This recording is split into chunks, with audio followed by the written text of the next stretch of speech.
You got a Ronin, right? And you use the Panasonic GH5 and you're just super hyped to get this thing out and start filming with it. And if you're like me, a lot of us use these monitors. Watch what happens when you plug in your monitor.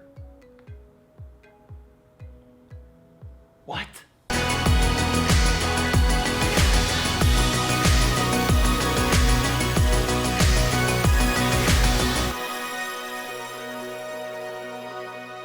So I recently picked up the Ronin S, and I use a field monitor. This is the Atomos Ninja V. This thing's super cool because you can record straight to it with an SSD. And I like using a monitor when I'm rocking the Ronin because sometimes it's just hard to see, like if you're shooting down low. You need to be able to see what you're shooting. So that's why I use a monitor on the Ronin. But I got everything set up and I was like, wait a second, why is my monitor going black on the back of the camera when I hook up my field monitor? If you didn't know, the Ronin comes with a cable that you can plug right into the side of the Ronin that connects directly to your camera, which allows you to pull focus. You can start and stop recording. You can set the focus, like the AF is accessible through this little record button. You can just do everything right here on the controls so that you don't have to fidget with the camera when you have it, you know, on and it's balanced. You just don't want to really touch and mess with it. What I found was, yeah, I want to be able to pull focus with the focus wheel on here while simultaneously looking through my field monitor. But something happens when you connect the HDMI cable from your monitor and the cable that comes to connect your Ronin. Now, if you'll notice, I can take this cable out, plug in the HDMI cable, and I still have, you know, preview on the camera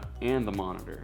But if I do that, I don't have any access to the focus wheel or any of my record buttons here that, like, obviously the Ronin was designed to do. Which led me to research. So I found online that a lot of people, a lot of GH5 users were having this experience, and some were noting that the older firmware versions, this is the most current one, I believe it's 2.4, the older firmware versions would allow the use of this USB cable and an HDMI source. But with the newer firmware, what's happening is the camera can only output 2 video signals. The HDMI obviously is one source, and it thinks that this USB-C connection is trying to output another video source. So currently the only way to kind of work around that, to be able to use this focus knob to pull focus, is to buy DJI's external motorized focus wheel. Basically that connects to a rail on the side of the camera. It's like a gear strip you clamp onto your lens barrel, and then when you turn the wheel, it actually turns a physical motor that will pull focus for you. Now even with that, you don't have any access to the record button on the back here, and it just kind of, it's an annoying workaround that we're forced to deal with as GH5 users. Now I personally love using the Ronin with the GH5.